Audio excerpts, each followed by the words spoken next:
Oh, it's about to get cray.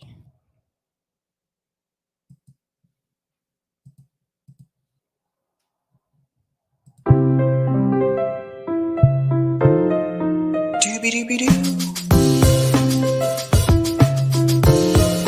Doobie-doobie-doo. Doobie-doobie-doo. I'm your host, sabrinasalvati. Doobie-doobie-doo.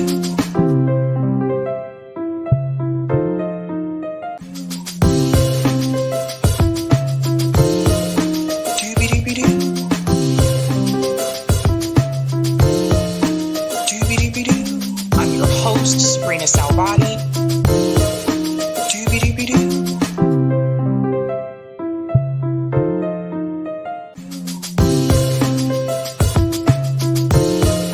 Doobie-doobie-doo.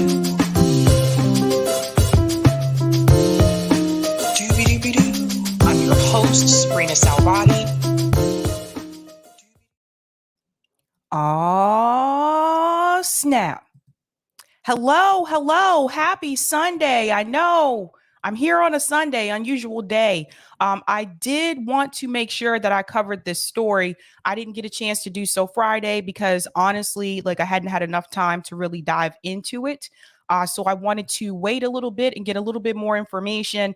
And so I am here. I am not live streaming tomorrow, which is Monday. So I wanted to go ahead and try to cover this story today. So this will be probably about an hour long stream because I do have a birthday event to go to today. So I won't be here too long. So I won't take up too much of your time, but I am going to cover this story. So welcome to Sab's podcast. I'm your host, Sabrina Salvati. If you are new, I want to let you know that Sab's podcast is a part of Revolutionary Blackout Network. You can catch me there on Tuesday, Thursday, and Friday. And you can catch me here Monday, Tuesday, Thursday, and Friday. Shout out to everyone watching on YouTube, Rockfin, and Twitter. And let's go ahead and get into it. So, what are we talking about? Actually, let me shout out patrons really quick first. Because once I start talking about this, I'm going all in. I'm going all in. All right. Shout out to everyone who is a Sabby patron. Thank you so much for your support. If you're interested in being a Sabby patron, I have 5 categories: members, Sabbies, Sabsters, Sabinators, and of course, the ultimate. All of their names are listed here, and they're also scrolling across the bottom of the screen there on the ticker. And I want to give a huge shout out to a new Sabby patron. Over here, we call them newbies. Let's give it up for Madeline. Thank you so much, guys. I really do appreciate all of your support. So, what are we going to discuss today? Let me go ahead and share my thumbnail. If you are not on Twitter, this may be new to you, and I know some of you guys are not on Twitter at all. So we're going to dive into it today.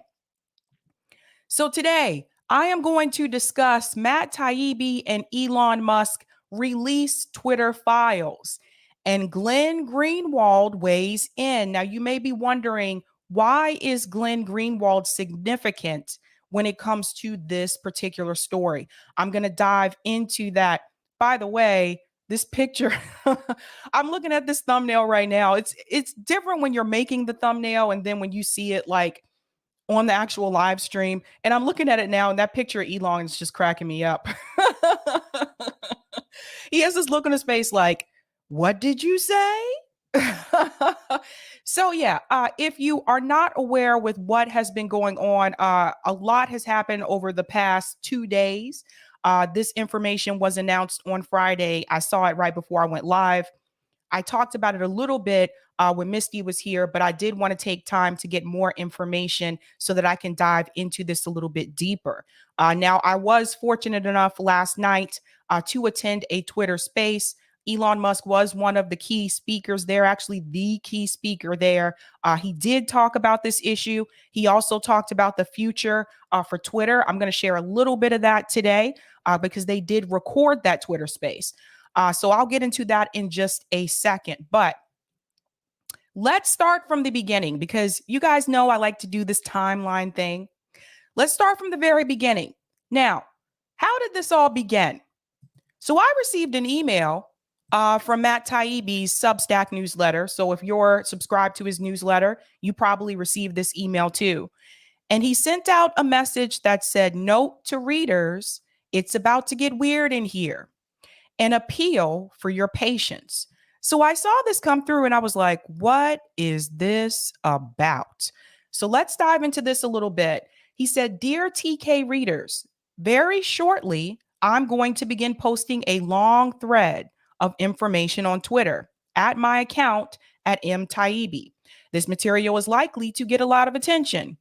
I will absolutely understand if subscribers are angry that this is not appearing here on Substack first.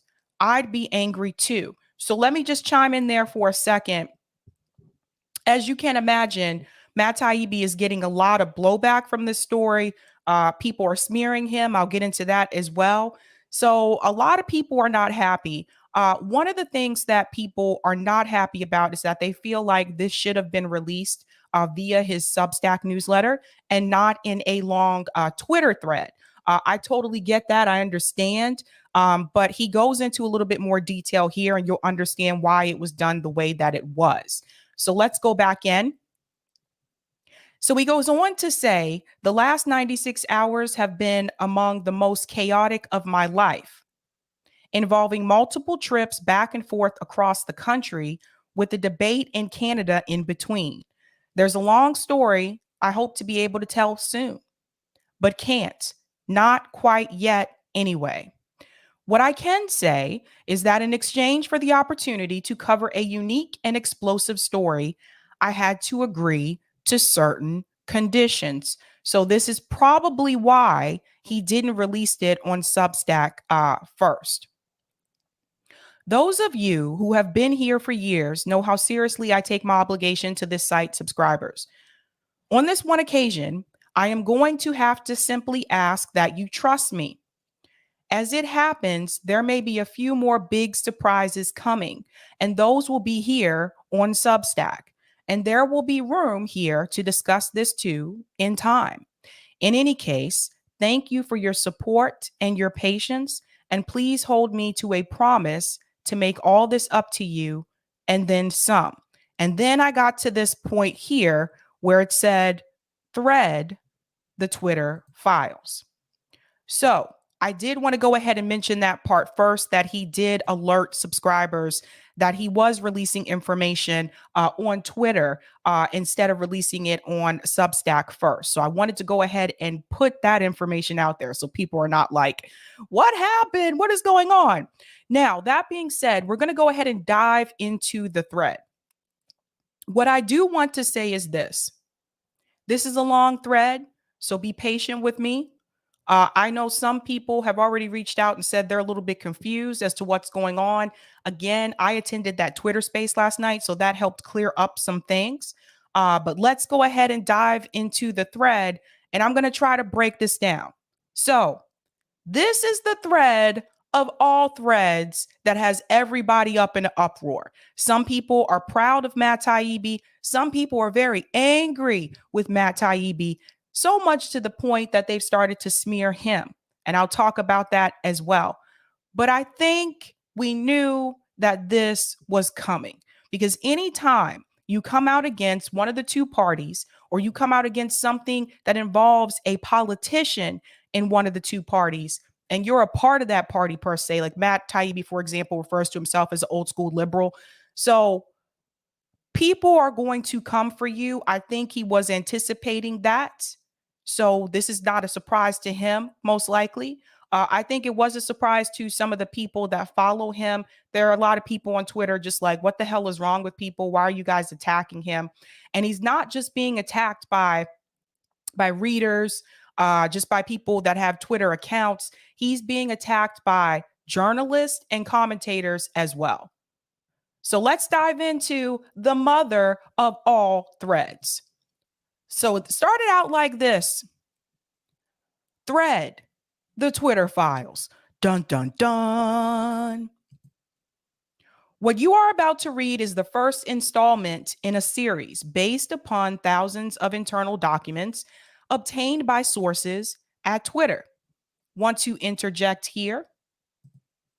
So Elon Musk did confirm in the Twitter space last night that he did reach out to Matt Taibbi and also Barry Weiss, which I think a lot of people are not aware of if you were not in that Twitter space last night. So it wasn't just Matt Taibbi that he reached out to. It was also Barry Weiss. So I just want to go ahead and clear that up there. He goes on to say, the Twitter files tell an incredible story from inside one of the world's largest and most influential social media platforms. It is a Frankenstein tale of a human-built mechanism grown out of the control of its designer. And this is where he gets into the point where in the beginning, the design for Twitter was actually on the right path. But as time went by, things started to change. Twitter in its conception was a brilliant tool for enabling instant mass communication, making a true real-time global conversation possible for the first time. In an early conception, Twitter more than lived up to its mission statement, giving people the power to create and share ideas and information instantly without barriers. Hold on to that barrier part there. As time progressed, however, the company was slowly forced to add those barriers. Some of the first tools for controlling speech were designed to combat the likes of spam and financial fraudsters. Slowly over time, Twitter staff and executives began to find more and more uses for these tools. Outsiders began petitioning the company to manipulate speech as well, first a little, then more often, then constantly. So let's go on. By 2020, actually, I'm gonna make this a little bit bigger for you guys. There we go. By 2020, requests from connected actors to delete tweets were routine. One executive would write to another, more to review from the Biden team. The reply would come back, handled. So here's an example here that he posts where you can see this message here, more to review from the Biden team. Handled these. So this is another example where politicians, or more so political parties, were starting to intervene and asking Twitter to control information, to control certain tweets. So if tweets were deleted, if people were removed or accounts were suspended from Twitter because of certain political posts, what you need to know here is that obviously at some point or another, political parties started to get involved. That's important for people to know. Let's go on. Celebrities and unknowns alike could be removed or reviewed at the behest of a political party. And here's another example that he shows here. I grabbed the first one under SI, defer to safety on the high profile second one. And so you'll see here additional report from the DNC. So even celebrities were targeted at this extent here. So that's important for people to understand. Both parties had access to these tools. For instance, in 2020, requests from both the Trump White House and the Biden campaign were received and honored. So this piece here is important for people to understand. Both parties had access to those tools. We have to point that out. We have to point that out. That should have never happened. And the reason why Matt has access to this information is because once Elon took over Twitter, he started diving into things and he was like, wait a minute, what's up with these files? And so asked Matt Taibbi to review them, to go over them. But if Elon Musk hadn't taken over Twitter, would we have this information? Probably not. I think some of us, we had a feeling that this was happening, but we didn't have proof. I didn't have solid proof, but we did have a feeling that something was not right in Denmark. So he goes on to say, this system wasn't balanced. It was based on contacts. Because Twitter was and is overwhelmingly staffed by people of one political orientation, there were more channels, more ways to complain, open to the left, well, Democrats, than the right. That pretty much, for the most part, makes sense. Twitter is based in San Francisco. San Francisco is, for the most part, pretty blue. So, of course, it's not a surprise that this would probably be used to benefit the Democratic Party more so than the Republican Party. But both parties were using the tools. Let's go on here. He also shows contributions here from Open Secrets. And as you can see, 2022, you can see all the money that was coming in. There's the amounts that Democrats have donated and the amounts that Republicans were donating to Twitter. And this is another thing. I don't think that these political parties should be able to donate to platforms, contributions by party of recipient, because I think that's more of a, obviously, if you're donating more money, the platform is going to lean more so in your direction. This is another reason why we need to get money out of politics. So I don't think that should have ever happened, period. But let's go on. Like I said, it's a long thread, so I want to try to make sure I get through. The resulting slant in content moderation decisions is visible in the documents you're about to read. However, it's also the assessment of multiple current and former high-level executives. Of course, because again, money and politics. Let me go back. Whee! Sorry, it's a long thread, guys. So I may have to go back up to get to the others. So this is one that I think is the one that has a lot of people pulling their hair out. The Twitter Files Part 1, How and Why Twitter Blocked the Hunter Story. I have to be careful what I say on here. So I'm just going to call it the Hunter Story. Look at this. October 14th, 2020, the New York Post published Biden's secret emails and expose based on the contents of Hunter Biden's abandoned laptop. Again, this was published by the New York Post.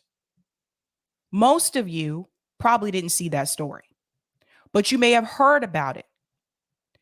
It goes on to say, this is the piece.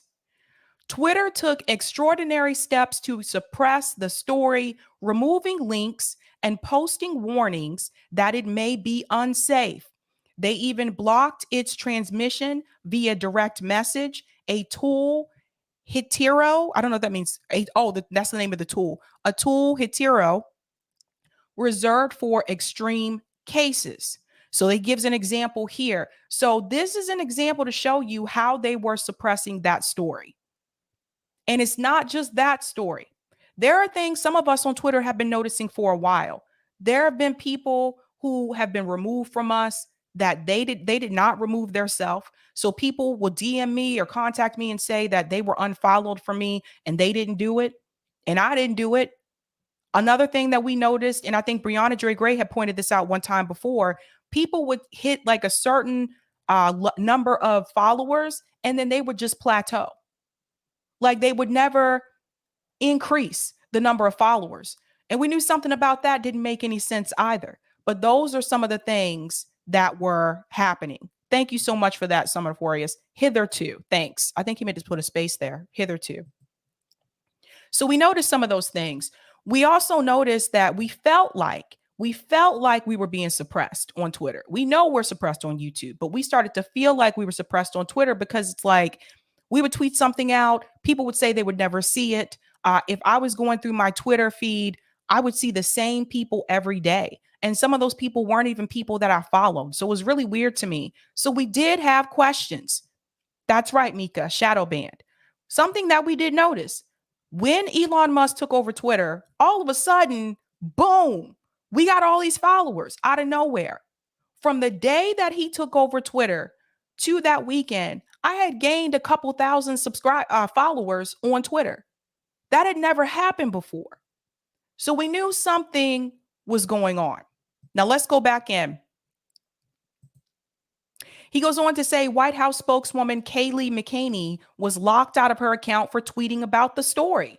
prompting a furious letter from the Trump campaign staffer Mike Hahn, who seethed, "At least pretend to care for the next 20 days." And he has a copy of this email information here.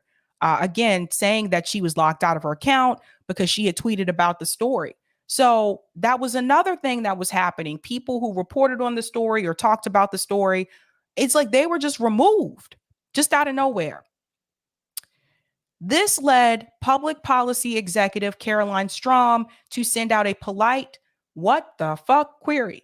Several employees noted that there was tension between the comms and policy teams, who had little and less control over moderation, and the safety trust teams. So he also, this is another thing, he has screenshots. So it's not just him just talking. So he puts an example there. And then he goes on to say, Strom's note returned the answer that the laptop story had been removed for violation of the company's, I can't say this word on YouTube, so I gotta be careful about that, materials policy, which it was not. Basically, I think we all know what was going on here. That was during the election season, and they were trying to suppress negative information about Joe Biden. Now, it's not just about Hunter Biden. It's not just about the laptop. It's not just about their involvement with their business dealings in Ukraine, which, by the way, people keep mentioning, oh, okay, he did drugs, big deal. It's not just about that.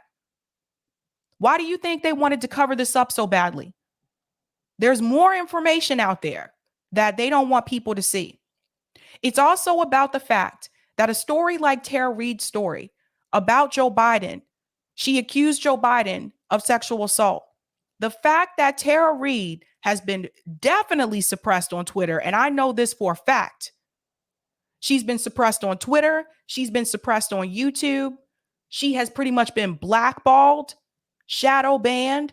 The fact that that story was either suppressed or the narrative was switched to make it seem like she didn't know what she was talking about, or she was just trying to smear Joe Biden, that should worry everyone. And I sincerely hope that now that this information is out there, I sincerely hope that Tara Reade can get some type of justice. I really do. Because what they did to Tara Reade was 100% wrong.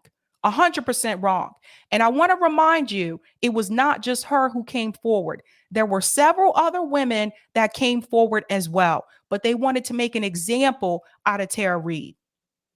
She's been smeared multiple times by some people that you may like, by the way. Anything to protect Joe Biden and the Democratic Party. Let's go on. Although several sources recalled hearing about a general warning from the federal law enforcement that summer about possible foreign there's no evidence that I've seen of any government involvement in the story. In fact, that might have been the problem. The decision was made at the highest levels of the company, but without the knowledge of CEO Jack Dorsey, with former head of legal, policy, and trust, Vijaya God, it might be Gadade. Vijaya Gadade played a key role. Let's go on. They just freelanced it, is how one former employee characterized the decision. So let me pause here for a second and let you know. So he even talked to former employees. So there are people who are able to corroborate the story. He goes on to say this was the excuse, but within a few hours, pretty much everyone realized that wasn't going to hold, but no one had the guts to reverse it. He goes on to say, you can see the confusion in the following lengthy exchange, which ends up including Gadad and a former trust and safety chief, Yoel Roth. Comms official Trenton Kennedy writes, I'm struggling to understand the policy basis for making this unsafe. So here you have people who are part of the comms team. They don't even understand why this is being censored the way that it is. And there's the email message there. So he goes on to say, by this point, everyone knew this was fucked, said one former employee, but the response was essentially to err on the side of continuing to err. Again, more information here from Virginia and Yoel Roth. There's Ian Plunkett. What is the warning that will come up? So you can see this was all in the making here. Let's go on. Make sure I get to 27. Former VP of Global Comms Brandon Borman asked, can we truthfully claim that this is part of the policy? So here's another person asking, do we have any proof? Can we really claim this? So if the people who work there, who are part of the comms team, if they're questioning it, that means they didn't have enough information to hold to make sure to say that, yes, this does violate this policy. They really didn't have it. That's why they're going back and forth with all these questions. Here we go. To which former Deputy General Counsel Jim Baker, again, seems to advise staying the non-course because caution is warranted. And here's the screenshot of that here, privileged and confidential. So he goes on to talk about that there. And by the way, if you guys follow this entire Twitter thread so you can see all of this, because like I said, it is really long. A fundamental problem with tech companies and content moderation. Many people in charge of speech know or care little about speech and have to be told the basics by outsiders. To wit, in one humorous exchange in day one, Democratic Congressman Ro Khanna, here we go, reaches out to Ghaddadi to gently suggest she hop on the phone to talk about the backlash RE speech. Khanna was the only Democratic official I could find in the files who expressed concern. And here's an example of that here. Sorry, I think I clicked on the wrong thing. Here's that screenshot. Generating huge backlash on Hill RE speech. Happy to chat if you're up for it. Best Ro. So this is coming from Ro Khanna. And again, you notice what he said? Ro Khanna was the only one that he could find that actually reached out and asked about it.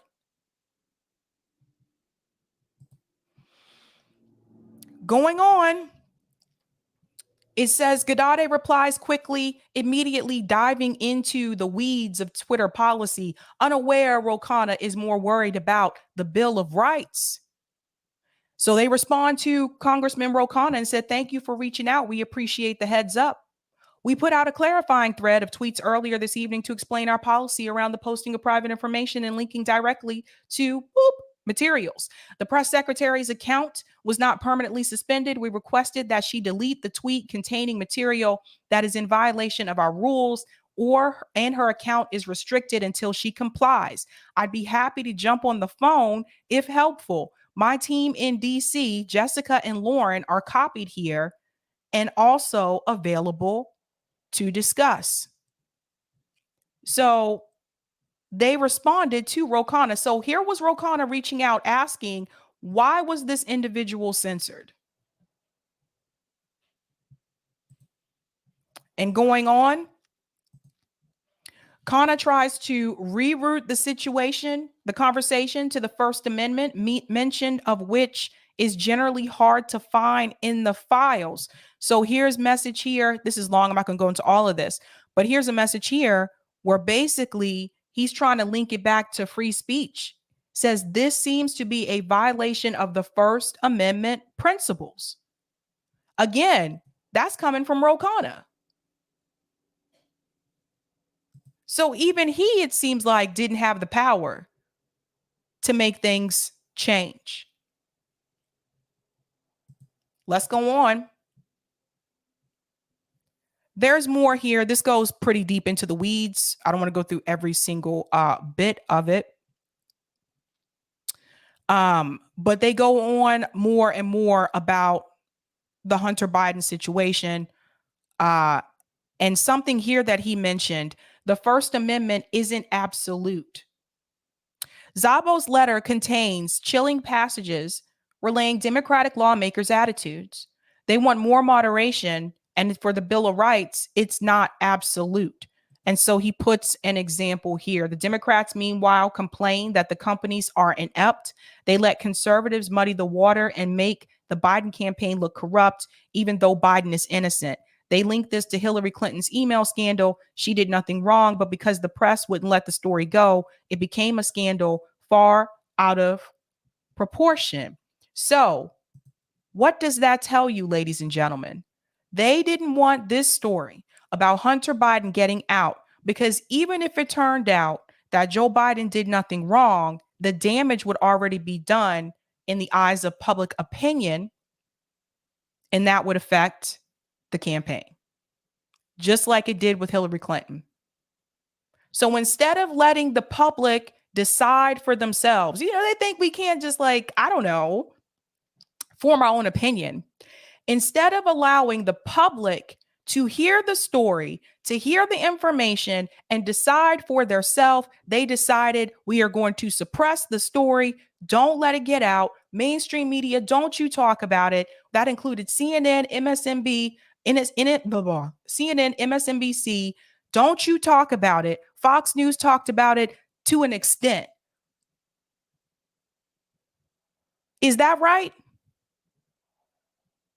I thought the news was supposed to be the news. And here they are controlling what media outlets can actually talk about and cover as a news story. He goes on to say, an amazing subplot of the Twitter Hunter story affair was how much was done without the knowledge of CEO Jack Dorsey and how long it took for the situation to get unfucked, as one ex-employee put it, even after Dorsey jumped in. So it seems like there was a lot here going on behind the scenes that Jack Dorsey didn't even know about. And by the time he jumped in, it seems like there was nothing he could do to fix the situation. He goes on to say there are multiple instances in the files of Dorsey intervening to question suspensions and other moderation actions for accounts across the political spectrum. So just because he was the CEO doesn't mean he was paying attention to everything that was going on. It doesn't mean that he was paying attention to all those accounts that were getting suspended, especially if it was someone that didn't have a blue check or someone that wasn't a high profile figure. Let's just be real. And what does that tell you about CEOs? It tells you that just because they're the one running the company, that doesn't necessarily mean they're the one making decisions. Let's go on.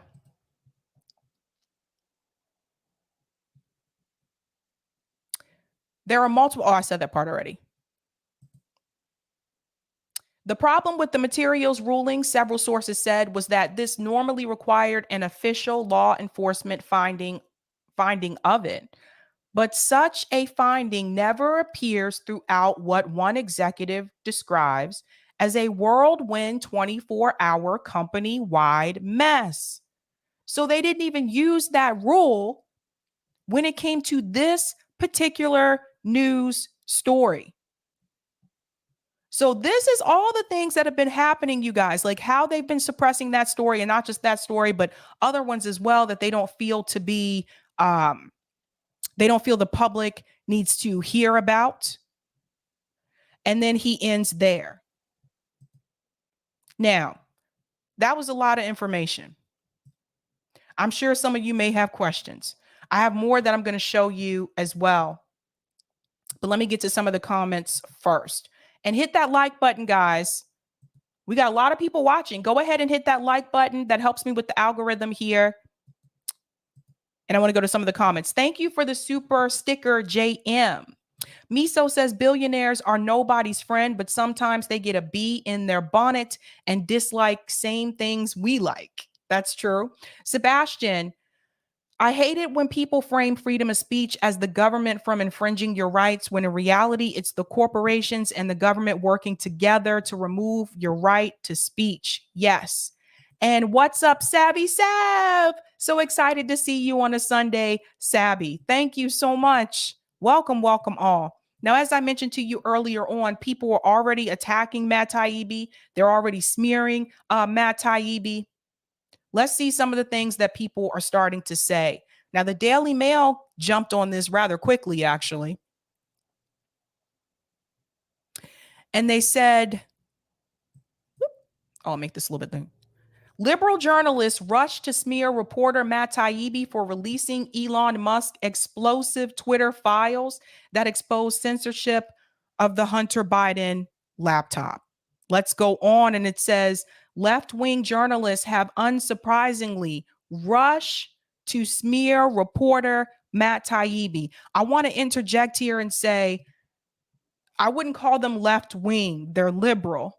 And sometimes mainstream media, like they use these terms interchangeably and they're not interchangeable. There's a difference between someone who is a liberal, who's fine with the status quo, and someone who is a leftist who actually wants to change the system, who wants to tear the system down and start something that is new. So I want to point that out because I saw the attacks and these are liberal accounts. Musk, the billionaire owner of Twitter, gave Taibbi access to the documents which he began to publish excerpts of on the social media site on Friday evening. Now it goes on to say here, I wish I could make this bigger without, there we go. There we go. Yes, okay. Taibbi, a podcaster and former Rolling Stone correspondent, came under heavy criticism from top journalists at NBC News, MSNBC, The Daily Beast, and elsewhere, who accused him of doing PR work and committing journalistic malfeasance. Let me tell you this part right here, the PR work, because that's the same phrase that everyone who is smearing him, they're using the exact same phrase. It's like all these people live in a bubble or something. I don't know if they all decided to get into a DM group and say, hey, this is the phrase we're going to use. Yeah, let's go with it, man. Yeah, man. People can't think for themselves. They're all using the same talking points.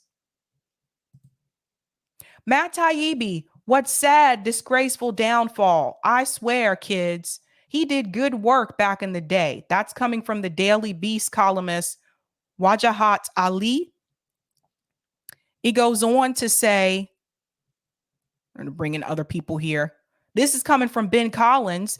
Ben Collins says, imagine throwing it all away to do PR work for the richest person in the world. They're all using this one too, by the way, the richest person in the world. Who's going to tell them? Let me ask you a question. Okay. They're all on Twitter, right? These are blue checks. They're all on Twitter. Aren't they on the same platform of the richest person in the world? Make it make sense, people. Make it make sense.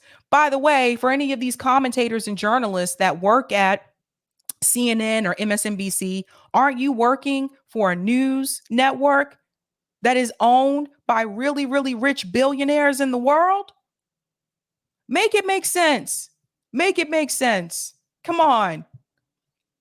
Brandy, she comes in and says to leap to political contributions as the reason the right was more often reported for rule breaking is just bad reasoning and really bad reporting. Good thing this guy doesn't have an editor. So here they come. Now they're going to be the gatekeepers of journalism and tell you what's good reporting and what's not good reporting. Here they come in. And more go on.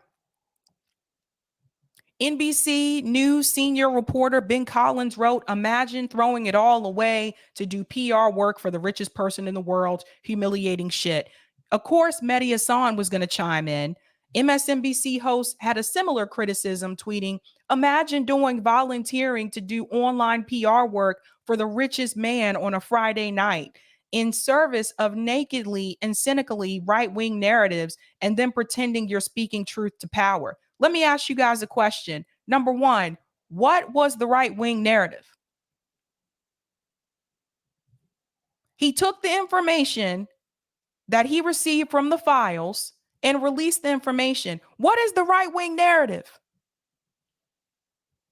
Are we not allowed to say Joe Biden did something bad? Are we not allowed to say the Democratic Party did something bad? That's considered a right-wing narrative? So let me get this straight. When you do journalism, you're only supposed to talk about the good things about the Democratic Party. You're not supposed to mention where they fuck up. That doesn't make any sense. Any sense. The other thing that he mentions here that I want to talk about, there's that line again. What I told you, they're all using the same PR work for the world's richest man on a Friday night. PR work. You see, they keep using the same phrase. But it's not just them. It's not just the commentators and the journalists. It's other people too. Some people that I've really been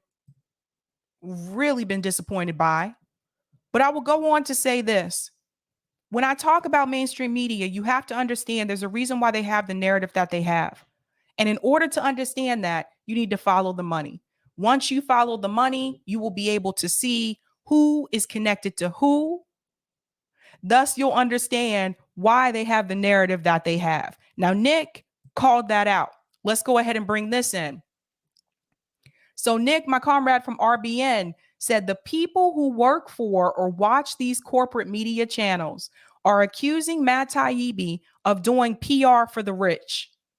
These are the people, some of the people criticizing him. Let's see how they're connected. ABC News executive producer Ian Cameron is married to Susan Rice, national security advisor. But the narrative is not going to be skewed. CBS president David Rhodes is the brother of Ben Rhodes, Obama's deputy national security advisor for strategic communications, people. But the narrative is not going to be skewed at all.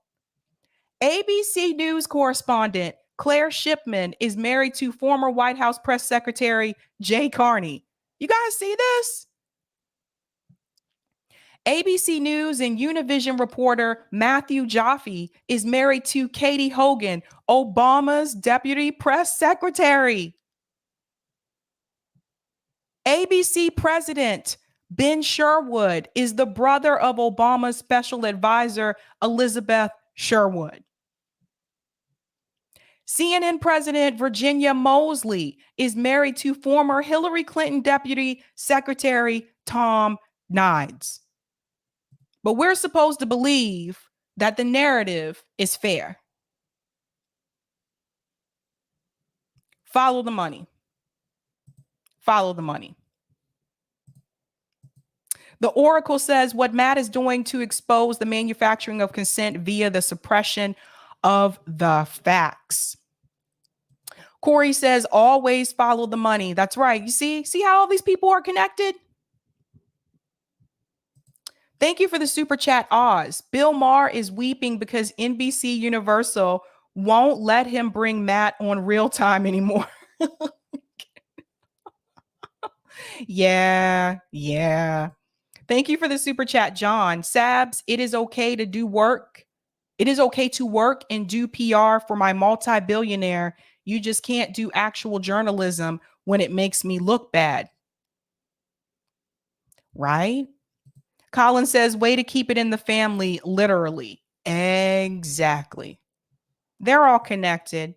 Now there's more. So I told you Matt was smeared and criticized, and he had a response here I think was pretty cool.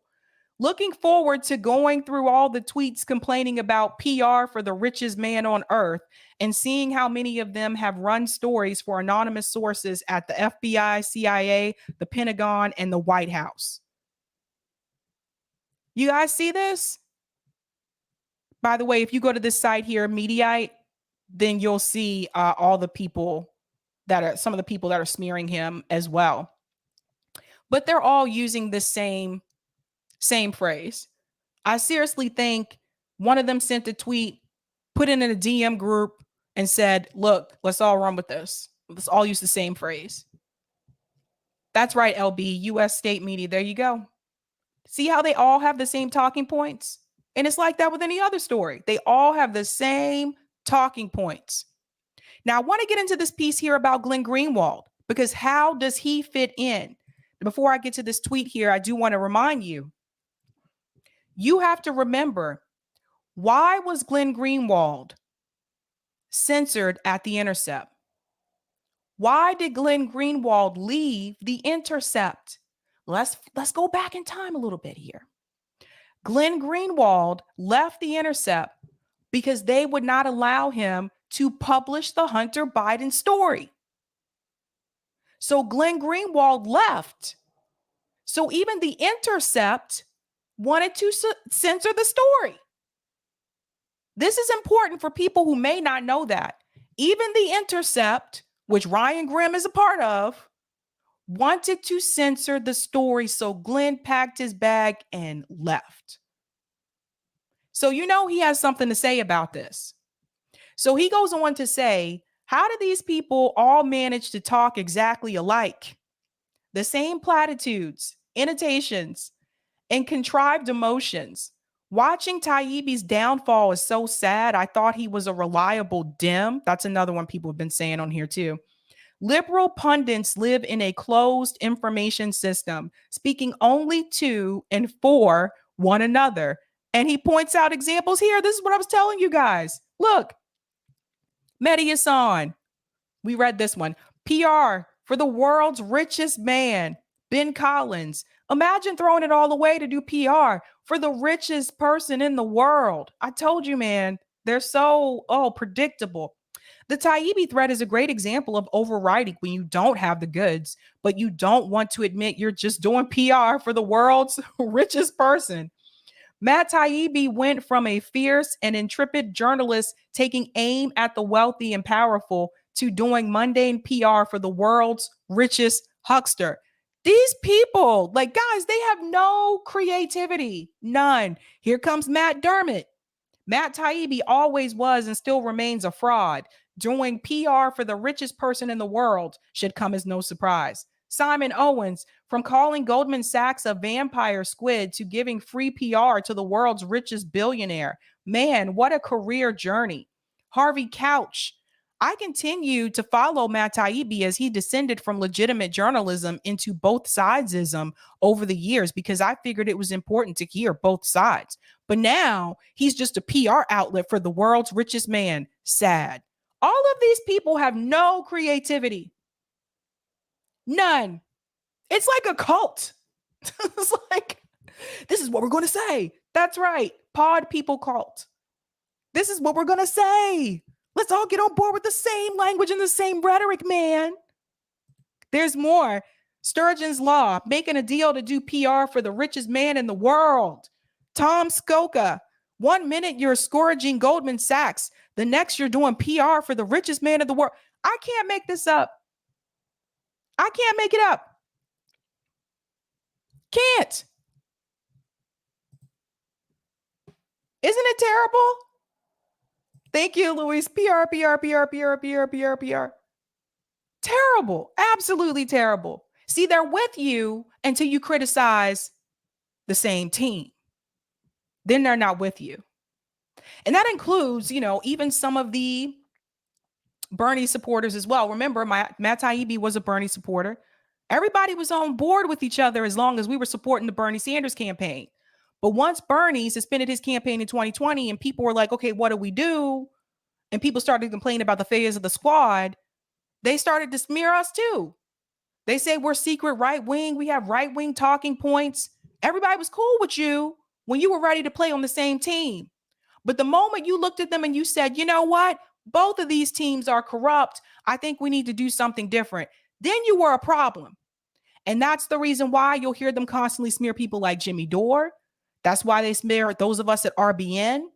That's why they smear people like Kit and them at Hardlands Media. Anybody who's telling you, you know what, Bernie has messed up, and so is the squad, and so is so-and-so, because at the end of the day, even though Bernie and the squad were supposed to be progressives per se, they were still running through the Democratic Party. So criticizing them is still criticizing the Democratic Party and is criticizing those who started Justice Democrats and is criticizing that organization, Justice Democrats, as well. So at the end of the day, they were okay with you criticizing corporate Democrats.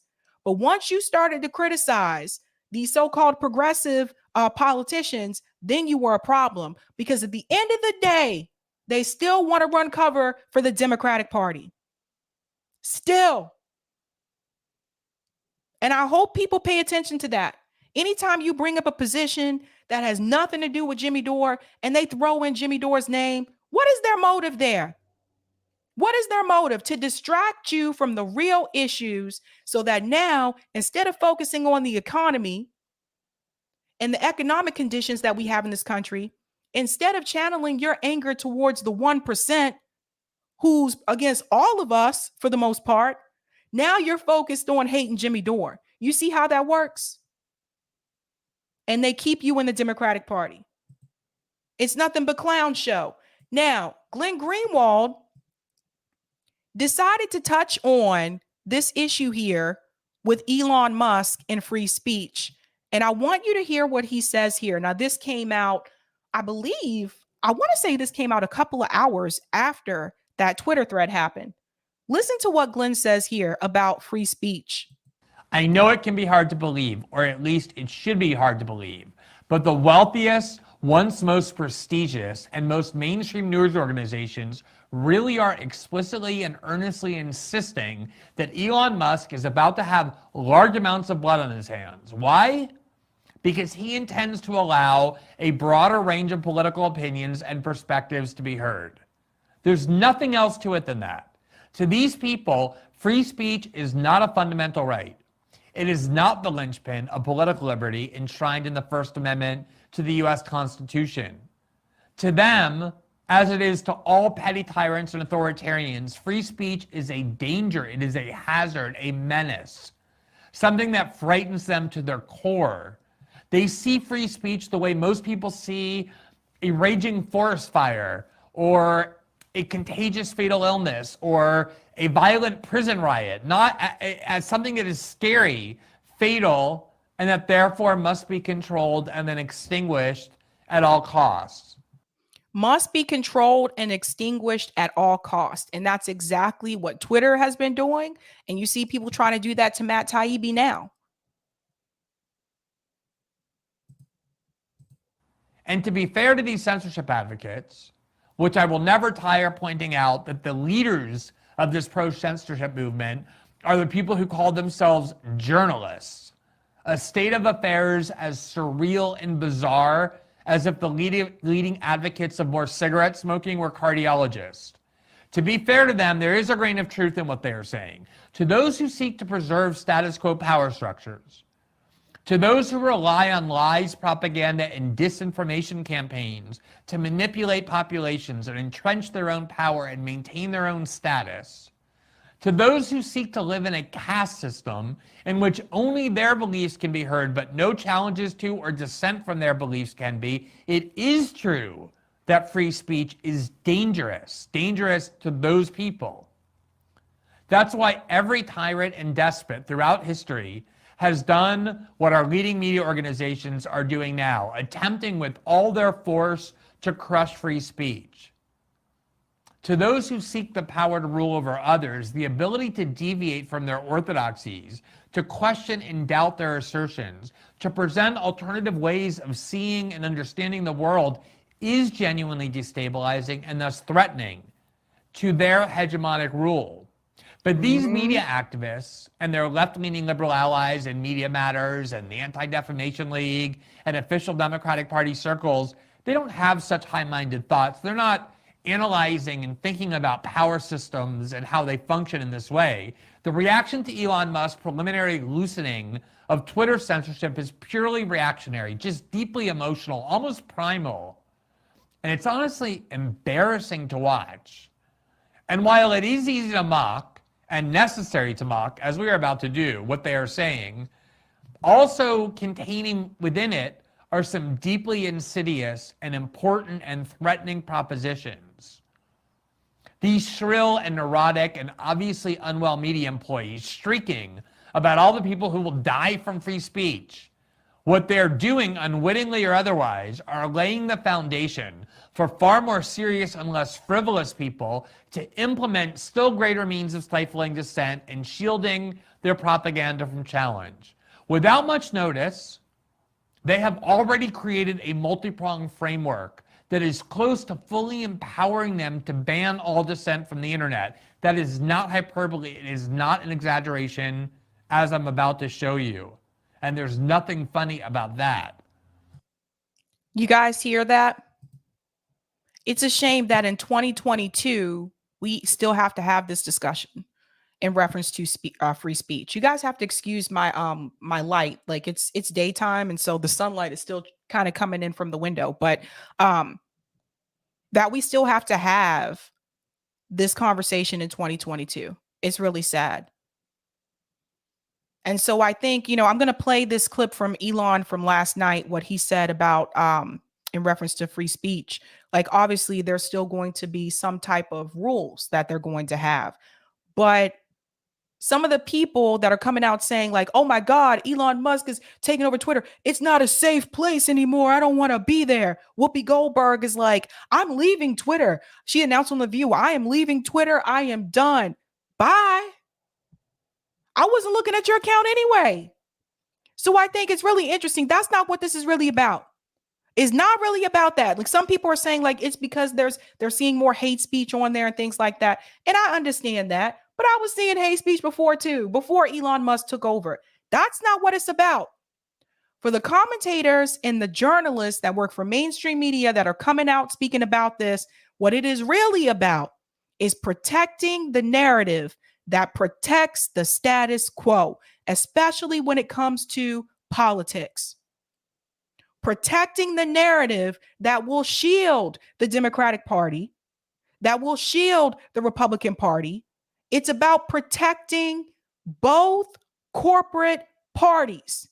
Because if you protect the parties, then you protect the donors and you protect the corporations and you protect corporate interests, and the American people will continue to be screwed over.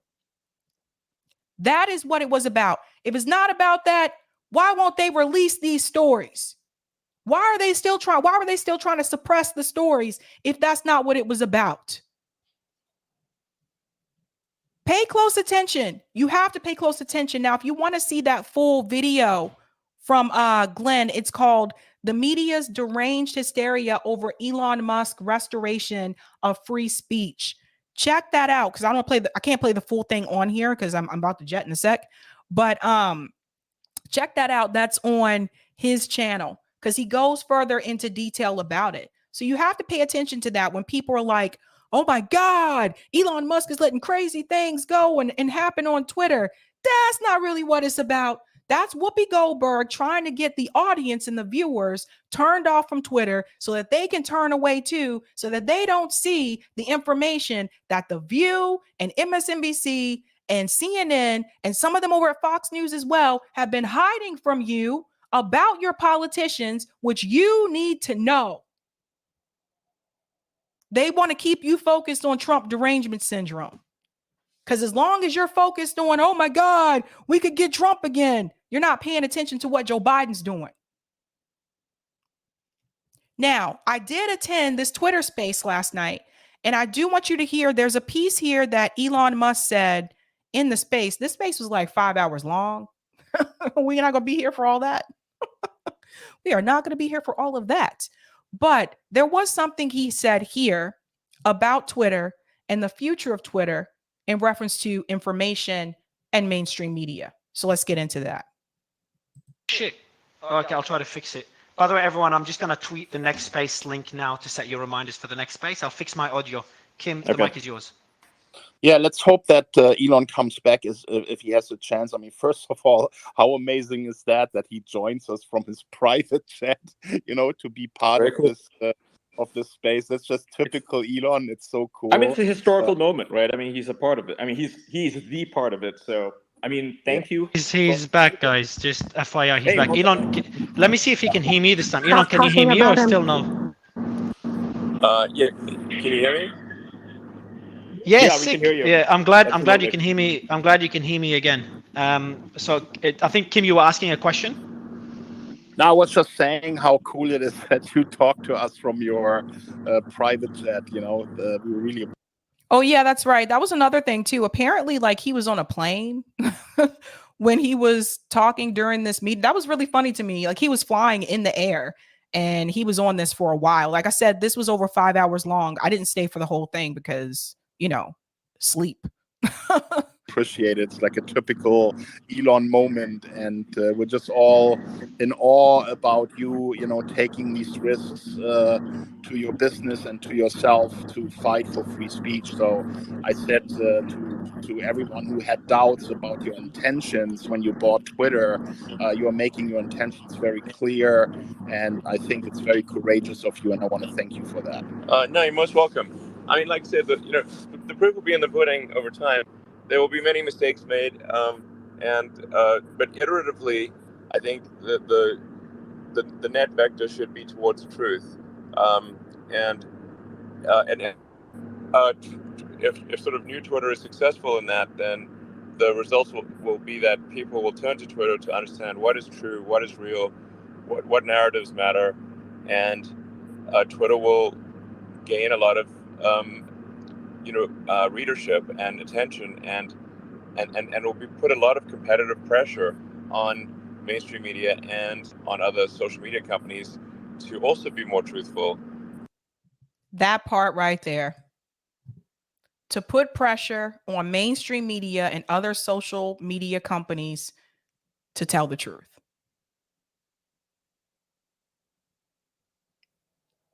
If you didn't get the opportunity to listen to this Twitter space, Eric, if it allows you to, if you can put the link to that Twitter space in the chat, because like I said, it's like 5 hours. You guys can listen to this and do something else. Like you can knit or, I don't know, cook. Like it's long. It is long, but it was a really good discussion. But did you hear that?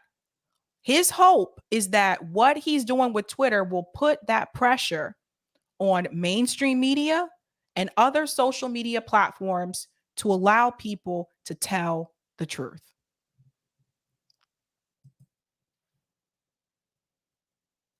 And that's that. Now, there was another thing. Someone did just ask about Assange. Yes. Let me show you what he did about that. Because before, like he had said, like he wasn't sure where he stood, like on Assange or something like that. I think he said Edward Snowden should be tried or whatever. But I actually tweeted this out because yes, I did tweet this out. I'll share this with you guys. So he did decide to do a poll asking people about Julian and Edward. Yeah, I'll show you. So I said here, yes, indeed, free Assange and pardon Snowden. He said, I'm not expressing an opinion, but did promise to conduct this poll. Should Assange and Snowden be pardoned? Look at the results, you guys. Most people, 80.3% said yes. The 19.7% that said no probably are just not as informed about the situation. But can you guys believe that? You see that? Let me see how many people took the poll. You see that? So he did, again, for the person that was asking in the chat, he said he's not expressing an opinion, but he did promise to do the poll. So he did the poll. Thank you for the super chat, Jay Tolbert. Nothing to see here, folks. Thank you for the super chat, Jose. Yes, glad you are lending your voice to the problem on the left. Haven't been the same after Bernie let himself get shafted. That's right. This is true. Negras Tormentas. There is a real campaign against Greenwald and Jimmy, calling them far right. Even here in Brazil, I see this. Well, greetings from Brazil. And wow, that's good to know. Kat, just wondering if Elon will say, yeah, that was the one I saw. Thank you for the super chat, SN. Please don't forget, it's also about manipulating other countries' flow of info and politics, e.g., the Arab Spring, and now Iran, heavily manipulated by Twitter. That's a good point. Thank you for mentioning that. And thank you for the super chat, Delthea. If everything on Twitter was just crazy stuff, no one would try to ban it, and the MSM would promote it. That's a good point. Thank you for the super chat, Mike. Dissidents also did a great analysis of this release. Thank you so much for saying that. I have to check their stream out too about this. I try not to watch streams that are covering a story that I'm going to cover because I don't want to be influenced. I want to just, but I can check it out now. Those guys are pretty cool. You guys should follow them. Dissidents. Louis Assange pardon, the charges should be dropped.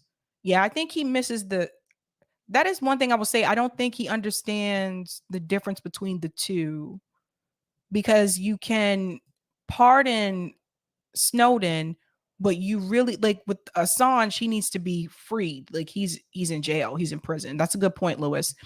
And thank you for the super chat, Colin. The truth is so powerful, even liars must spit it out. Kwame Ture. The fact that journalists are smearing Matt for exposing the truth reveals their priorities. That's right.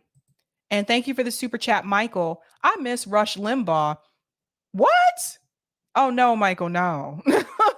No. He says Elon Musk is the GOAT. Thank you for your time, Sabby Sabs. And speaking of that, Colin, you did just remind me of something that I did forget to show you guys in reference to Matt Taibbi being smeared. There was something that I did point out that I got some trolls in the comments section too coming after me because I said this. It's kind of funny as if I'm actually going to respond because I'm not. But I'll share with you guys what I said here on Twitter. I think this tweet has over 4,000 likes so far already. That's crazy. Yeah, it does. I said people are more upset with Matt Taibbi for telling the truth than they are with Joe Biden for telling lies. And I'm sorry, but it's true. It's true. They are angry with the messenger.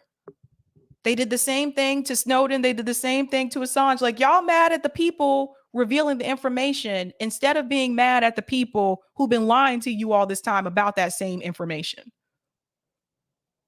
Make it make sense, man. Most propagandized country in the world.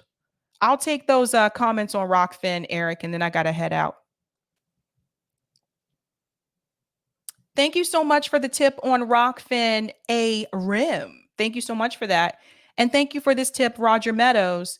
Righties think anyone with a D next to their name is a socialist. Also, in the immortal words of BKMC Miano, it's when they hate is when you know that you're doing something. Also, they show how bad a journalist they are by not even just checking the simple facts that Elon is the 9th richest, not the richest. Get him, Roger. I could have given a pass if, sorry, I didn't see that last part, Eric. I could have given a pass if they said one of the richest, but they said the richest. I love it. I love it. And thank you for this tip as well. That space was not democratic. They weren't calling on people to speak.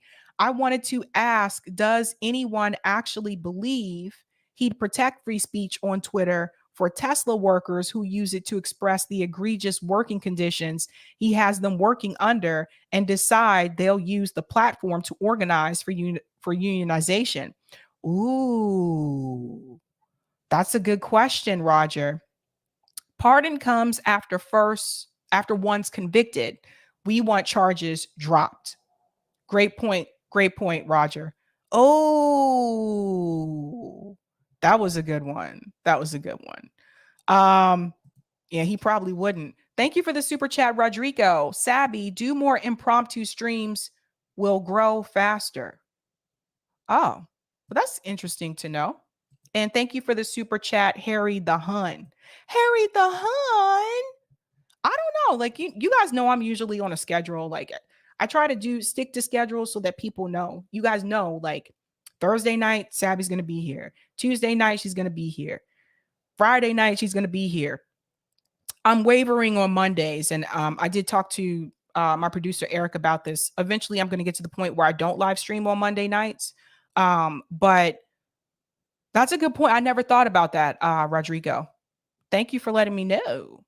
All right, guys, that's it. I have a birthday event to go to, so I'm about to head out of here. Thank you so much for hanging with me on a Sunday. What's up?